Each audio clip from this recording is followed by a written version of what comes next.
मेरे आका की बारगाह में लोग मांगने के लिए, तलब करने के लिए, कुछ लोग तोहफे भी पेश करने के लिए जाया करते थे। आका की बारगाह से लेकर के आया करते थे। एक खातून जो अंसारी बिरादरी की थी, उसके दिल में भी आ गया मैं आका की बारगाह में कोई तोहफा लेकर के जाऊं। प्यारो समझ लेना तोहफा क्या था, कोई मोटा लिफाफा नहीं था, मुर्गा मुसल्लम नहीं था, मगर उसका अकीदा और प्यार देखो। वो रोजाना गुस्ल करती थी, खुशबू लगाती थी और 2 रकात नमाज पढ़ने के बाद एक कपड़ा बुनने बैठती थी और हर तागे पर मेरे आका का नाम लिया करती थी। वाह जिंदाबाद। तवज्जो, समझ में आ रही बात? अल्हम्दुलिल्लाह। अब एक तागा जैसे औरतें स्वेटर वगैरह बुनती है ना, पहले उस वक्त कपड़े, तो हर तागे पे मोहम्मदुर रसूलुल्लाह, मोहम्मदुर रसूलुल्लाह हर तागे पर। और उस औरत ने कभी उस कपड़े को बगैर वुजू हाथ नहीं लगाया। वो चादर बुन ली गई, उसकी उस चादर पर हाशिया भी था। हाशिया समझो बॉर्डर। ये मेरा रुमाल देख रहे हैं, तो ये कनारी जो बनी हुई है, समझे, उस पे वो भी था। हदीस में आया, उसका जिक्र इसलिए बता रहा हूं। अल्लाह अल्लाह, वो चादर को उसने जो आका के नाम से बुनी, उसने तय बनाई। अब इंतजार करने लगी, किसी दिन आका की बारगाह में पेश करूंगी, मगर आती है बगैर वुजू से हाथ नहीं लगाती है। उसने चादर की तय बनाई और बनाने के बाद आका की बारगाह में हाजिर हो गई और कहने लगी, प्यारे आका, सारी दुनिया से निराले आका, ऐ आका, मैं आपकी बारगाह में हाजिर हुई हूँ, तमन्ना लेकर के आई हूँ, आरज़ू लेकर के आई हूँ। आका, मेरी तमन्ना को, मेरी आरज़ू को वापस ना करना। आका, आपकी बारगाह से कभी कोई खाली हाथ नहीं गया। आका, मैं भी आई हूँ, तमन्ना की लड़ियां पुरो कर लेकर आई हूँ। मेरे नबी बोले, साफ साफ लफ्जों में कहो, आका, ये चादर मैंने अपने हाथ से बुनी है, ये तोहफा है, इसे कबूल फरमा ले। वाह भाई वाह, जिंदाबाद जिंदाबाद। इसे कबूल फरमा ले। अब जब कबूल कर लिया, मेरे नबी देख रहे हैं, चुप है थोड़ी देर के लिए। वो कहने लगी, आका, आपकी बारगाह से कभी भी कोई मायूस नहीं गया। आका, मैं मायूस जाना नहीं चाहती जी। मेरे नबी ने उसको ले लिया। कहने लगी, आका, एक आरज़ू और है। का वो क्या? कहा, आका, आप इसको ज़ेबे तन फरमा लेना। आसान लफ्जों में कह दूं, आप इसको पहन लेना। अब समझ जाओगा आसान लफ्जों में। काका, आप इसे पहन लेना, इस्तेमाल कर लेना। हदीस का मफहूम बता रहा हूं मैं। आका, इसको पहन लेना। मेरे नबी ने कहा, ठीक है, जाओ। अल्लाह अल्लाह, मेरे नबी ने उसको इस्तेमाल किया, मगर हदीस में आता है, नबी ने उसका अमामा नहीं बनाया, नबी ने उसका कपड़ा नहीं बनाया, नबी ने उसका जुब्बा नहीं बनाया। मेरे नबी ने उसे तहबंद की जगह इस्तेमाल किया।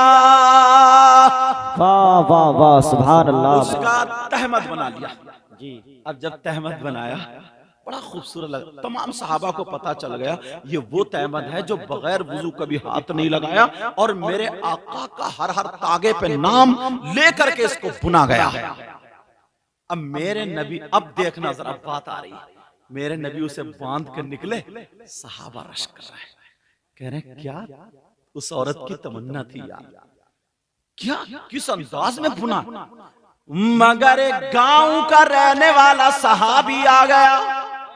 वाह, गांव का बेचारा सीधा साधा भोला वाला होता है, उसका दिल बड़ा साफ होता है, मुंह पे कुछ भी कह देता है नहीं, ऐसा फर्क होता है ना। अब वो आ गए आका की बारगाह में, कभी आका के चेहरे को देखे तो कभी उसको जुब्बे शरीफ को देखे तो कभी उसी चादर को देखे। अब बार बार नजर उसी चादर पे, बार बार चादर। वो कहने लगा आका आका आपकी बारगाह से कभी कोई खाली हाथ नहीं गया, बड़ी खूबसूरत लग रही है ना ये चादर, मुझे दे दीजिए। वाह मेरे आका ये कह सकते थे नहीं मुझे किसी औरत ने बुन के दिया, मेरे नबी ने लफ्ज़ नहीं फरमाया, वो याद रखो नहीं फरमाया। मेरे नबी बोले गुलाम मेरा कलमा पढ़ने वाले आजा, मेरे पीछे पीछे आजा, तुझे चादर दिए देता हूँ। अल्लाह अल्लाह आगे आगे गुलाम है, पीछे आगे आगे आका है, पीछे पीछे गुलाम है, दोनों चलते चले जा रहे हैं। मेरे नबी हजरत आयशा के हुजरे में दाखिल हुए, वो गुलाम बाहर रह गया। जैसे ही नबी अंदर गए, नबी ने दूसरा तहबंद बनाया, बांध लिया और उस चादर की तह बनाई उस गुलाम को दे दी। वो गुलाम जो था उस चादर को चूमने लगा, उस चादर को आंखों से लगाने लगा, उस चादर को सीने से रख लिया और सीने से लगा करके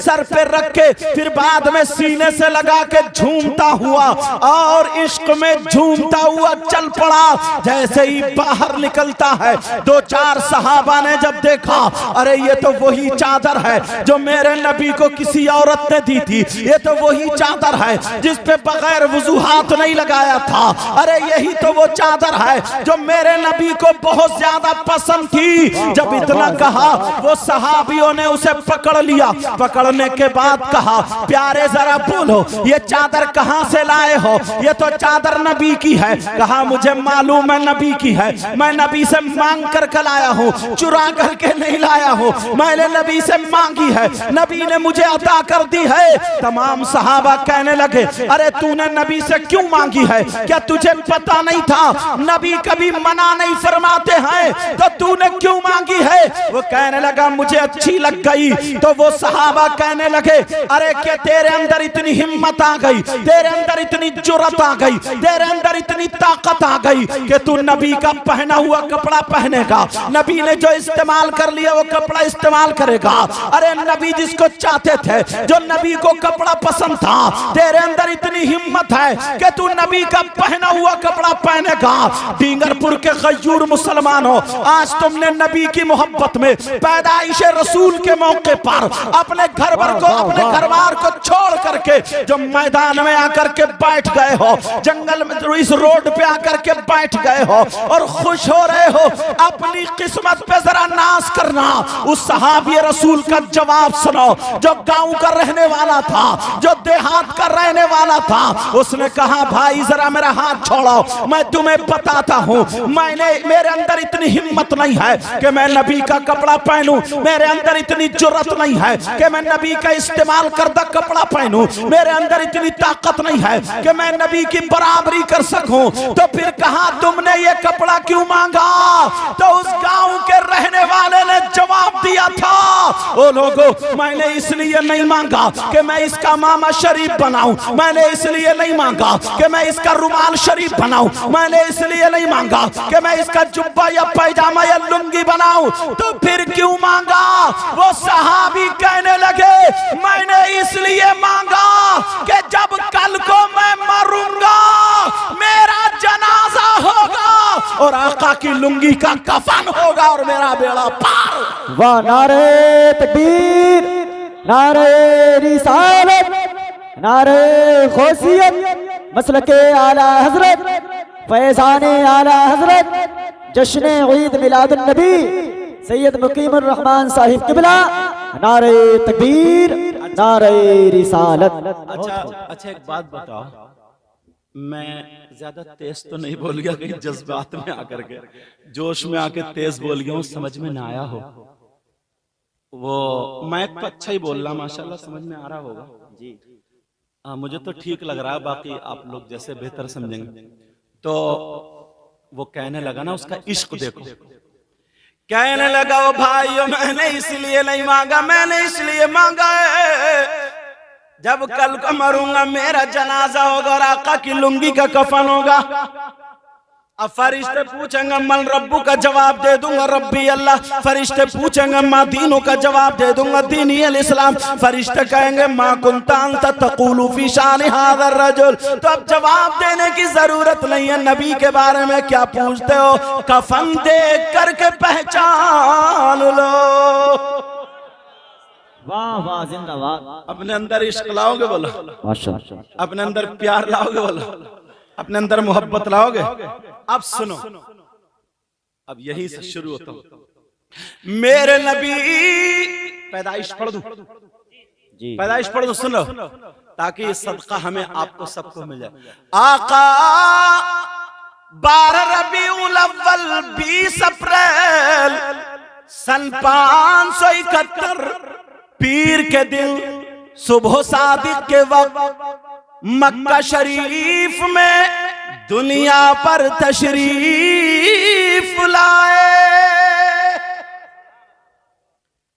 माजरा ये था, हजरते आमना आपकी माँ हैं और हजरत अब्दुल्ला आपके अब्बू हुजूर हैं।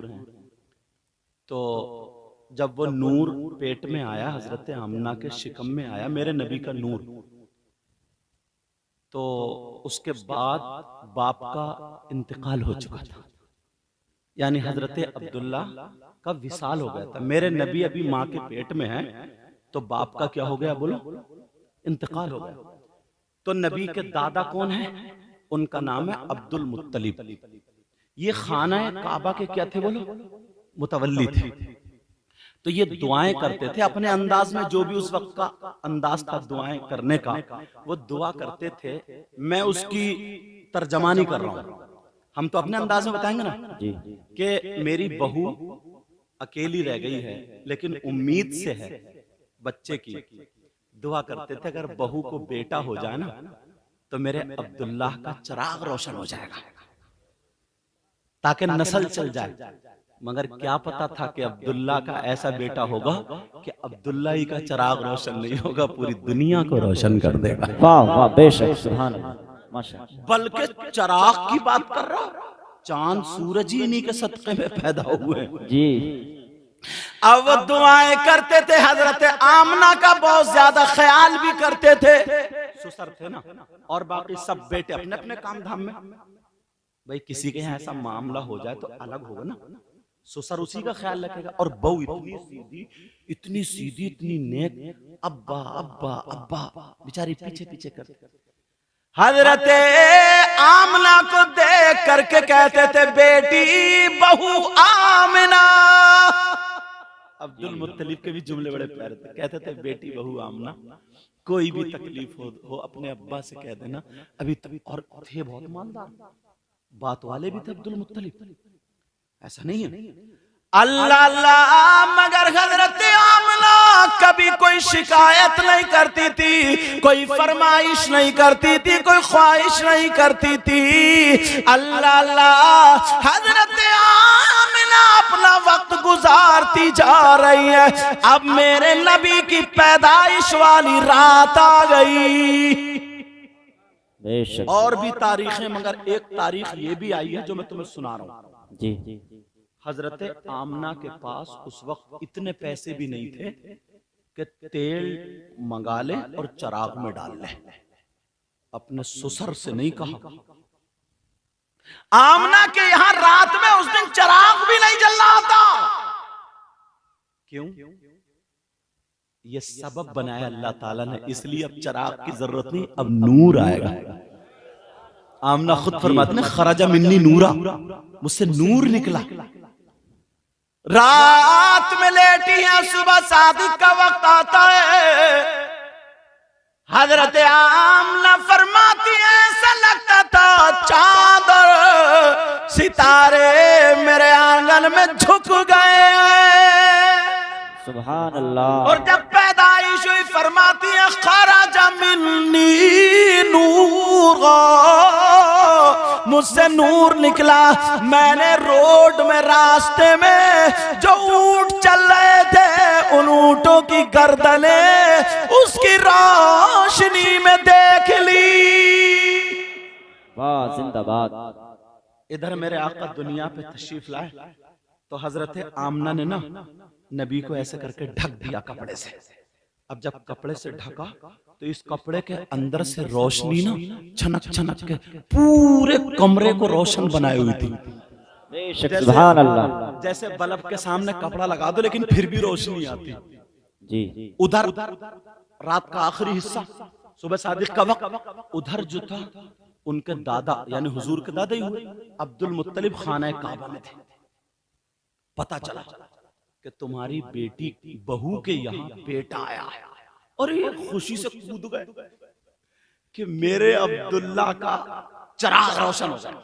दादा थे ना दादा, अब्दुल्ला का चिराग रोशन हो गया। अब्दुल मुत्तलिब दौड़ते हुए आए और दरवाजे पे खड़े हो गए। अब प्यार भरे अंदाज में कह रहे हैं बेटी बहू आमिना। कहा जी अब्बा जान। कहा बेटी मैंने खबर सुनी है। कहा क्या है? कहा मैंने सुना मेरे बेटे अब्दुल्ला की निशानी हुई। कहा अब्बा जान खबर सच्ची है। बेटा हुआ है। कहा बेटी बहू आमना मेरा दिल बहुत बेकरार है। मेरा बेटा मेरे हाथों में से चला गया, मैं कम से कम उसकी निशानी तो देख लूं। मेरी इतनी जिंदगी अपना दादा पोता को देख रहा। कहा बेटी बहू अगर इजाजत तो मैं अंदर आ जाऊं।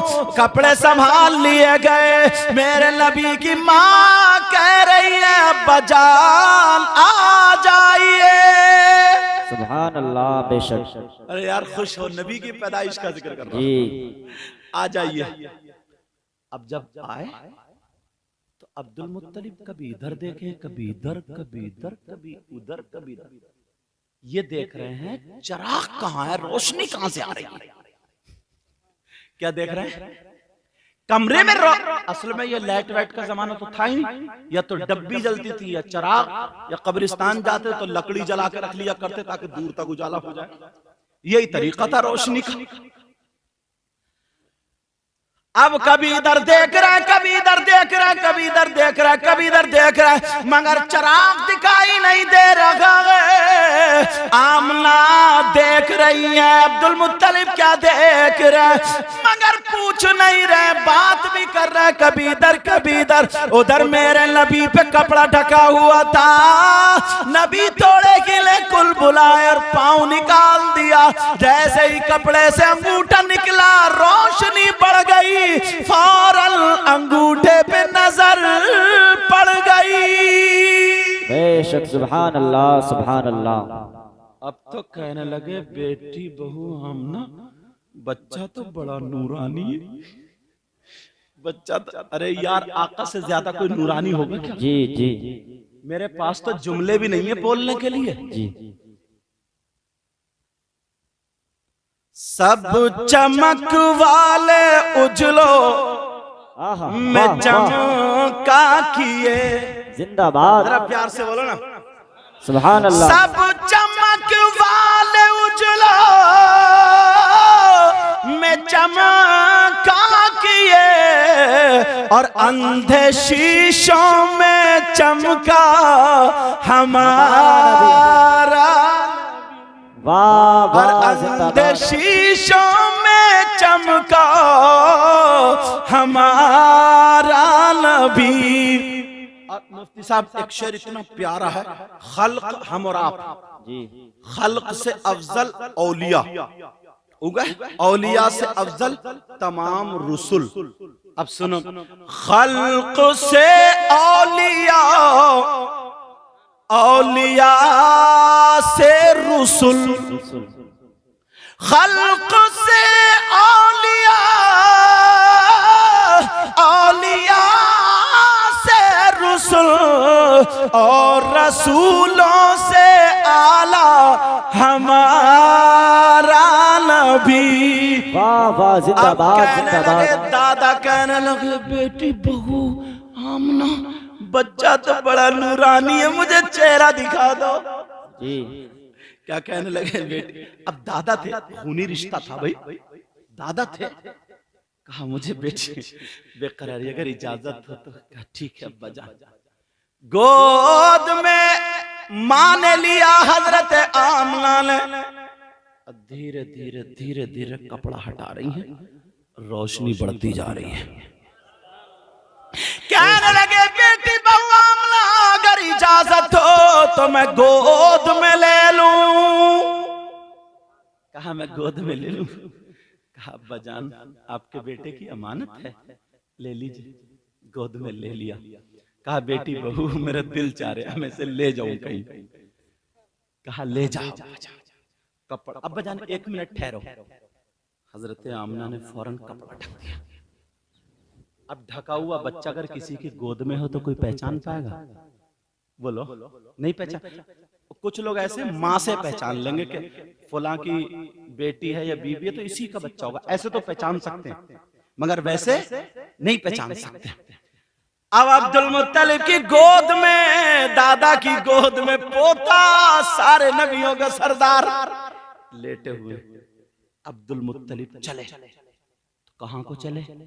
दरिया पे नहीं, घूमने वाली जगह पे नहीं, सीधे खाना काबा पे लेके गए। मेरे नबी की पैदाइश के बाद सबसे पहले मीलाद किसने पढ़ा वो बता रहा हूं। पैदाइश के बाद अब मीलाद कौन पढ़ रहा है? जो लोग ना मीलाद पे फतवे, अरे क्यों लड़ाई झगड़े कर रहे हो यार? सब कुछ हमें नबी के सदक़े में मिला। अगर हम नबी का ही जिक्र नहीं करेंगे, नबी का ही मिलाद नहीं करेंगे तो फिर किसका करेंगे? फिर हमारे पास रह क्या गया? मगर लड़ाई झगड़े में बस खत्म हो गए। मेरे नबी गोद में अब्दुल मुत्तलिब जा रहे हैं, झूमते हुए जा रहे हैं और मेरे आका पे कपड़ा ढका हुआ है। जैसे ही खाना काबा पर पहुंचे तो आसपास के बुत जो थे वो थरथरा करके गिर गए।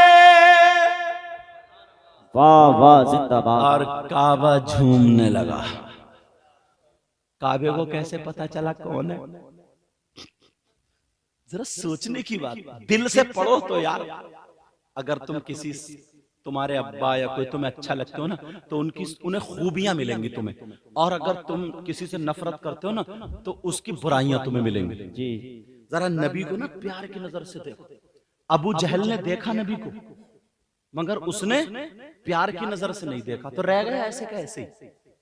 और अबू बकर ने देखा, प्यार की नजर से देखा तो सब कुछ हो गए। जी दोनों ने देखा ना, देखने में फर्क है।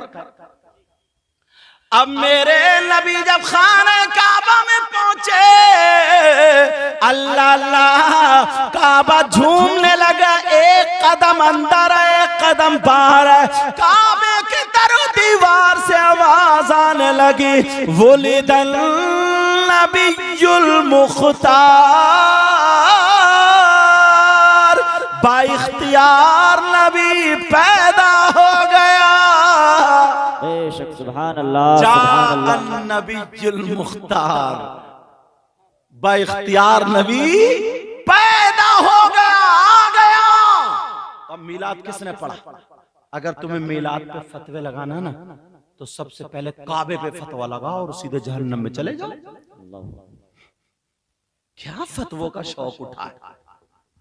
मेरे नबी कपड़ा ढका हुआ है अभी नबी पर, खाना काबा झूम झूम करके पढ़ रहा था, जिसकी तर्जमानी हम उर्दू में यूं करते हैं जो जमील कादरी ने कर दी थी, बुत शिकन आया ये कहकर सर के बल बुत गिर पड़े।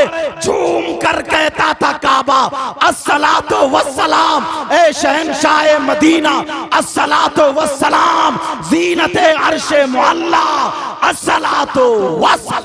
वाह वाह वाह। नारे तकबीर, नारे रिसालत, नारे गौसियत, मसलके आला हजरत, जश्न ईद मिलादुन नबी, जश्न ईद मिलादुन नबी सैयद मुकीमुर रहमान साहिब किबला जिंदाबाद जिंदाबाद। जी 7-8 दिन या कुछ कम बेश दिन हजरत आमना रज़ी अल्लाह ताला अन्हा ने दूध पिलाया। उसके बाद हजरत हलीमा आ गई। सुना होगा ना दाई हलीमा के बारे में।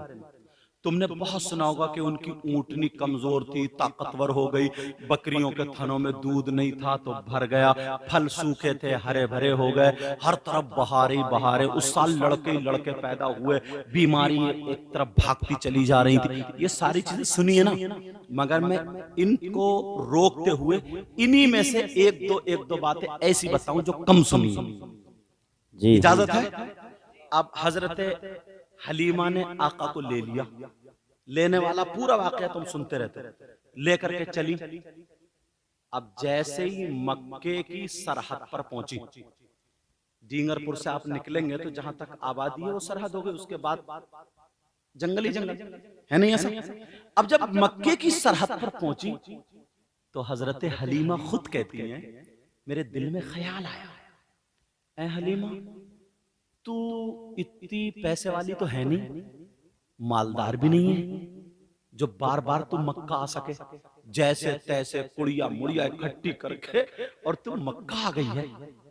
अरे मक्के में खाना काबा भी तो है, जब आई गई है तो खाना काबा का भी तवाफ कर ले। एक तीर दो शिकार, ये अपने लफ्जों में बोलते नहीं बोलते। और एक चीज और बोलते हैं, आम के आम गुठलियों के भी दाम, ऐसे ही बोलते हैं हजरत। वो मुझे मुहावरा ज्यादा याद नहीं, बहरहाल ऐसे कुछ बोलते होंगे।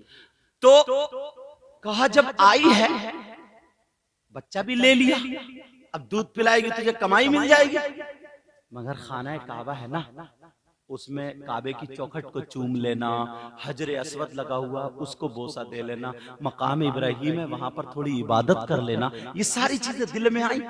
हजरत हलीमा फरमाती है मैंने रुख मोड़ दिया, किधर को? खाना काबा की तरफ को। कहती है यहां पर भी मैं कपड़ा ढके हुई थी नबी पर, और नबी की माँ जो बात बताएगी वो कितनी सच्ची होगी यार, कितनी सच्ची होगी। हजरत हलीमा फरमाती है अब जब मैं गई खाना काबा में तो काबे को देख करके झूमने लगी। मगर हलीमा को क्या पता था आज तुम्हारी गोद में काबे का भी काबा है। जी हलीमा को क्या पता था? वो तो एक ये समझ के ले जा रही थी चलो अच्छे मालदारों के ज्यादा बच्चे नहीं मिले, यतीम बच्चा मिल गया, कुछ ना कुछ तो हाथ आए गई। मगर क्या पता था कुछ ना कुछ नहीं, ये वो बच्चा है सब कुछ इसी के सदक़े में बना है। जी वाह।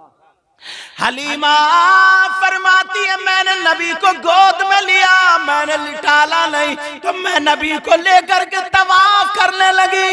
हलीमा कह रही है जैसे जैसे मैं तवाफ कर रही थी, अगर मैं इधर जा रही हूँ तो काबा इधर झुक रहा, मैं इधर जा रही हूँ काबा इधर झुक रहा, मैं इधर जा रही हूँ जिधर जिधर मैं जा रही हूँ काबा उधर झुकता चला जा रहा है। अब तवाफ करने वाले लोग चक्कर में कोरी ये खातून कौन है कि पूरी दुनिया के लोग झुकते हैं तो काबे की तरफ और काबा इसकी तरफ को झुक रहा। जी कोई नेक खातून है, अच्छी खातून। सब लोग आए, खातून आप कहाँ रहती हैं, आपका नाम क्या है, कौन सा कबीला, बायोडाटा क्या है? हलीमा बोली तुम्हें क्या मतलब? का मतलब कह रही हो? अरे जिधर तुम जा रही हो काबा उधर झुक रहा है, पूरी दुनिया के लोग काबे की तरफ झुकते मगर तुम्हारी तरफ काबा झुक रहा है। हलीमा कहने लगी गलत, काबा मेरी तरफ को नहीं झुक रहा है बल्कि मेरी गोद में जो बच्चा है ना काबा इसकी तरफ को झुक रहा है। वाह वाह वाह वाह सुभान अल्लाह। मगर अरब के लोग कैसे माने? हम नहीं मानते, इस बच्चे को यहाँ लिटा लो और तुम जाकर चक्कर लगाओ। इतने उस वक्त हाजी लोग कहाँ कम जाते थे। मेरे नबी को लिटा दिया, हलीमा चक्कर पे चक्कर मार रही है मगर काबा इधर ही झुका पड़ा। सारे लोग अगर कहने लगे इस बच्चे का मामला क्या है, तो तभी तो बरेली के इमाम ने कह दिया था हाजियों आओ शहंशाह का रोजा देखो, काबा तो देख चुके काबे का काबा देखो। वाह वाह जिंदाबाद जिंदाबाद। अब बहुत अच्छे। कोई सहारा नहीं होता है, आका उसको सीने से लगा लेते हैं। जी जी बेशक सुभान अल्लाह। आला हजरत ने एक शेर लिखा है, आपने बहुत सुना होगा, मगर मैं आज हल्की सी उसकी तशरीह करना चाहता हूं। वो भी इसलिए आप बहुत शांति से सुन रहे हैं, पढ़े लिखे लोग हैं, ये दीन नगर के लोग हैं, जिसको डींगरपुर भी कहते हैं, ये दीनपुर के लोग हैं। बहरहाल शेर ये है, वाह, हर चीज पे कहते हैं ना, अच्छाई पे कहते हैं वाह। अब जरा ताज्जुब देखें, और मिंबर शरीफ पर बड़ी अच्छी तकरीर की हजरत ने, मैंने आखिरी हिस्सा सुना, लगता है मेरी वजह से समेट भी जल्दी दी, अल्लाह जज़ा अता फरमाए इनको। और हमारे मुफ्ती साहब भी बहुत अच्छा इल्म है, और सादगी ऐसे ही होनी चाहिए, आलिम ऐसे ही हो, वो भी क्या, जिसे जो मतन को हाशिया समझे और हाशिया को मतन समझे, और फिर भी फला फूला फटा फिर रहा, समझे। बहरहाल अल्लाह ताला इनके इल्म अमल में बरकतें अता फरमाए। शायर साहब ने, नाजिम साहब ने, और अच्छा कारी उस्मान साहब ने, माशाल्लाह, और सारे लोग यहाँ पर जलवागर हैं, सब मेरे सर के ताज हैं। अल्लाह सबके इल्म अमल में बरकतें अता फरमाए, आमीन। तो बात निकल ना जाए, वहीं पहुंचू मैं। कहा क्या, वाह, अब आगे वाला देखो, वाह क्या जूदो करम है शहे बतहा तेरा। वाह, जिंदाबाद। बतहा का बादशाह आका की तरफ ये शेर है, कह रहे हैं वाह क्या जूदो करम है शहे बतहा तेरा, और नहीं सुनता ही नहीं मांगने वाला तेरा। वाह वाह वाह, जिंदाबाद। हजरत मुफ्ती साहब, ये हदीस का तर्जुमा भी है हजरत। तो इसको थोड़ा और आसान कर दूं, जैसे आपसे कोई मांगने को आए तो आप ये कह, नहीं, लफ्ज नहीं आ गया, क्या आ गया, नो। नो का लफ्ज ना बोलते हैं ना, नो। अभी कारी साहब, क्या नाम, कारी अजमत साहब यस बोल रहे थे, तो उसका उल्टा जो होता है नकीस, क्या, नो, नफी। तो आपसे, आपके बच्चे ने मांगा, अब्बू 10 रुपए दे दोगे, नहीं। मां से मांगा, नहीं। तो ये लफ्ज नहीं कहते हैं आका की बारगाह से जिसने जब जो कुछ मांगा, तो आका की तरफ से लफ्ज नहीं सुना ही नहीं गया। वाह वाह, जिंदाबाद। अब मतलब समझ गए, कहते हैं वाह क्या जूदो करम है शहे बतहा तेरा, नहीं सुनता ही नहीं मांगने वाला तेरा। वाह, जिंदाबाद। अब मैं चलता हूं हदीस की किताब की तरफ, किताब तबरानी। वाह, उलमा भी बैठे।